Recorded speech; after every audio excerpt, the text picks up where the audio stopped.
තෙරුවන් හැමෝටම අද මම ඔයාලට අරගෙන ආවේ අපේ ගෙවත්තෙම තියෙන හැබැයි අපි ගොඩක් වෙලාවට නොසලකා හරින ඒත් මහ ගොඩක් වටින දෙයක් ගැන. ඒ තමයි පේරකොළ.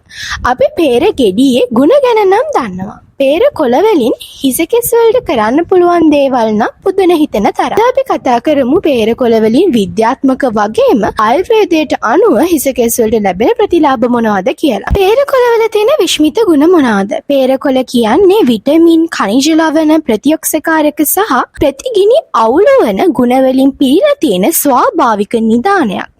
මේ හැම දෙයක්ම අපේ හිසකෙස් වල නිරෝගී භාවයට සහ වර්ධනයට ඍජුවම බලපානවා. ඒ ගැන විද්‍යාත්මකවත් ඔප්පු වෙලා තියෙනවා. අපි දැන් බලමු නවීන විද්‍යාවට අනුව හිසකෙස් වර්ධනය උත්තේජනය කරන්නේ කොහොමද කියලා. පේර කොළවල විටමින් C බහුලව අඩංගුයි. මේ විටමින් C නිසා අපේ හිස් කබලේ කොලජන් නිෂ්පාදනය වැඩි වෙනවා. කොලජන් කියන්නේ හිසකෙස් ශක්තිමත් කරන සහ ඉක්මනින් වවන අත්‍යවශ්‍ය ප්‍රෝටීනයක්. ඒ වගේම පේර කොළවල තියෙන සංයෝග නිසා හිස් කබලට රුධිරය සරණය වැඩි දියුණු වෙනවා.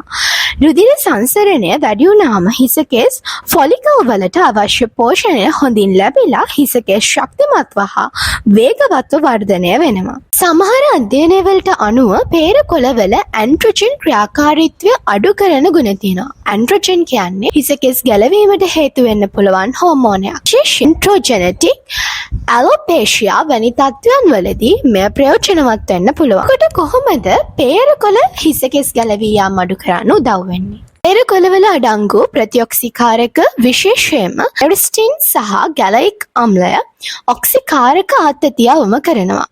ඔක්සිකාරක ආතතිය නිසා හිසකෙස් ෆොලිකල්ස් වලට හානි වෙලා කෙස් ගැලවී යන්න පුළුවන්. ප්‍රතිඔක්සිකාරක හිසකෙස් ෆොලිකල්ස් ආරක්ෂා කරනවා. විටමින් B සංකීර්ණය සහ විටමින් E හිසකෙස් ගැලවී යාම පාලනය කරන්නත් කෙස්ක ශක්තිමත් කරන්නත් වැදගත්. පේර කොළවල මේ විටමින් වර්ග දෙකම අඩංගුයි. ඒ වගේම හිසකෙස් ෆොලිකල්ස් ශක්තිමත් කරන නිසා කෙස් කැඩී යාම අඩු වෙනවා. හිස් කබලේ නිරෝගී භාවය පවත්වා ගැනීමට පේර කොළ උදව් කරනවා. පේර කොළවල ප්‍රතිබැක්ටීරියා සහ ප්‍රතිදිරීල ගුණ තියෙනවා. මෙව නිසා හිස් කබල ඇතිවන ආසාදන කැසීම සහ හිස් සොරි පාලනය වෙනවා. හිස් කබල පිරිසිදුව තබා ගන්නටත් හිසකෙස් ෆොලිකල්ස් අවහිර කරන අපද්‍රව්‍ය ඉවත් කිරීමටත් මේවා උපකාර කරනවා. හිසකෙස් වලට දීප්තිය වගේම සිනිඳු බවක් එක් කරන්නත් පේර කොළවලට පුළුවන්. පේර කොළ නිතරම පාවිච්චි කරනවා නම් හිසකෙස් වල ස්වාභාවික දීප්තිය වැඩි වෙනවා. වඩාත් සිනිඳු හිසකෙස් ලැබෙනවා. හිසකෙස් වලට හොඳ පෝෂණයක් ලැබෙන නිසා වියලි බව සහ අවුල් හැදෙන ගැට ගැහෙන බව අඩු වෙනවා. අපි මුලින් කිව්වා වගේ ආයුර්වේදයේදී පේර කොළ හිසකෙස් වල නිරෝගී භාවයට විශේෂ තැනක් හිමි වෙනවා.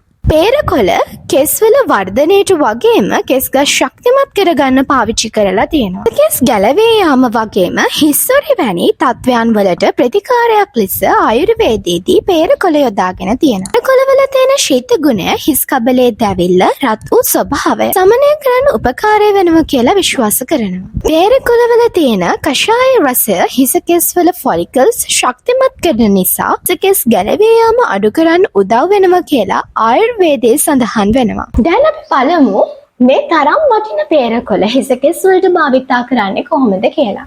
අද මම ගොඩක් සරල ගොඩක් ඵලදායී ක්‍රමයක් කියලා දෙන්න. මේකෙදි අපිට ඕන වෙනවා අලුත් ලපටි පේර කොළ 15ක් 20ක් විතර. පිරිසිදු වතුර ලීටර් එකක්.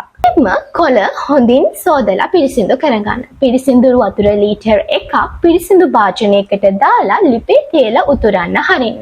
වතුර හොඳට උතුරනකොට සෝදාගත් පේර කොළ එකතු කරන්න. මධ්‍යම ගින්නේ විනාඩි 15ක් 20ක් විතර කොළවල සාරය හොඳට නිස්සාරණය වෙනකන් හොඳින් තඹා ගන්න. ලිපෙන් අයින් කළා ද්‍රාවණය සම්පූර්ණයෙන්ම සිසිල් වෙන්න ඉඩ හරින්න. හොඳින්ම නිවුනට පස්සේ කොළ ඉවත් කරලා ද්‍රාවණය පෙරා ගන්න.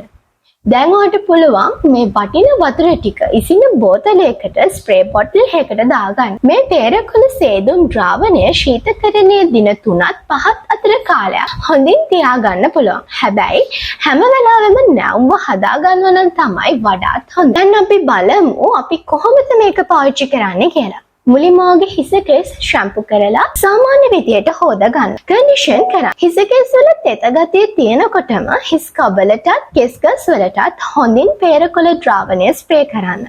පස්සේ ඇඟිලි තුඩ වලින් හිස් කබල විනාඩි 5ක් 10ක් විතර මුදුව සම්භානය කරන්න. මේ නිසා රුධිර සංවරණය වැඩි කරනවා. ද්‍රාවණය හිස කෙස්වල විනාඩි 30ක් හරි ඊට වඩා වැඩි කාලයක් හරි යාගන්න. ඉන් පස්සේ සාමාන්‍ය වතුරෙන් හොඳින් සෝදා හරින්න. ෂැම්පු කරන්න එපා. හොඳම ප්‍රතිඵලය ගන්න නම් සතියකට 2-3 වතාවක් මේක කරලා බලන්න. මේ වීඩියෝ එකෙන් අපි පේරකොළ සේදුම් ද්‍රාවණය ගැන ඉගෙන ගත්තා. ඊළඟට පේරකොළ වලින් හදන හිසකෙස් මාස්ක් එකක් ගැන වීඩියෝවක් ඔයාලට අරගෙන එන්න. ඒකත් ඔයාලගේ හිසකෙස් වලට ගොඩක් හොඳ ප්‍රතිඵල දෙයි. පේරකොළ කියන්නේ හිසකෙස් වලට ගොඩක් හොඳ ප්‍රතිලාභ ලබා දෙන පුදුම සහගත ස්වාභාවික ඔසුවක්. හිසකෙස් වර්ධනය වේගවත් කරන්න, හිසකෙස් ගැලවී යාම අඩු කරන්න, හිස්හොරි පාලනය කරන්න, හිසකෙස් වලට දීප්තිය සුන්සිනුදු බවක් එක් කරන්න ඉතාම හොඳ විසඳුමක්. වියදමත් අඩුයි.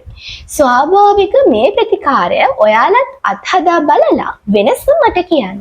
මම මේ වීඩියෝ එකේ කතා කරපු හැම විද්‍යාත්මක කරුණක්ම පේරකොළවල ගුණ ගැන කරපු පරීක්ෂණ. ඒවා තාහුරු කරන ලිපි සහ මූලාශ්‍රවල ලින්ක්ස් ඔක්කොම වීඩියෝ එකේ ඩිස්ක්‍රිප්ෂන් එකේ සඳහන් කරලා තියෙනවා. ඔයාලට ඒ ගැන වැඩිදුර විස්තර දැනගන්න අවශ්‍ය නම් ඒ ලින්ක්ස් ඔස්සේ යන්න පුළුවන්. ඉතින් යාළුවනේ ඔයාලට මේ වගේ ස්වාභාවික සත්කාර කරන්න වේලාවක් නැත්නම් ඒත් පේරකොළවල මේ පුදුමකාරක ගුණ තමන්ගේ හිසකෙස් වලටත් ලබා ගන්න කැමති නම් මම පේරකොළ සාරයත් ඇතුළුව සම්පූර්ණයෙන්ම ස්වාභාවික ද්‍රව්‍ය යොදාගෙන හදන මගේම hair oil එකක් තියෙනවා. Radiant Nature Herbal Hair Oil. මේක ඔයාලට පහසුවෙන් භාවිතා කරන්න පුළුවන්. ඒ ගැන වැඩි විස්තර දැනගන්න ඕන නම් වීඩියෝ එකේ පල්හා තියෙන ඩිස්ක්‍රිප්ෂන් එක බලන්න. ඔබේ අදහස් පහලෙන් කමෙන්ට් කරන්න අමතක කරන්න එපා. මේ වීඩියෝ එකට ලයික් එකක් දාලා මගේ channel එක subscribe කරන්නත් අමතක කරන්න එපා. ඊළඟ වීඩියෝ එකෙන් හමු වෙමු. ඔබට සුබ දවසක්.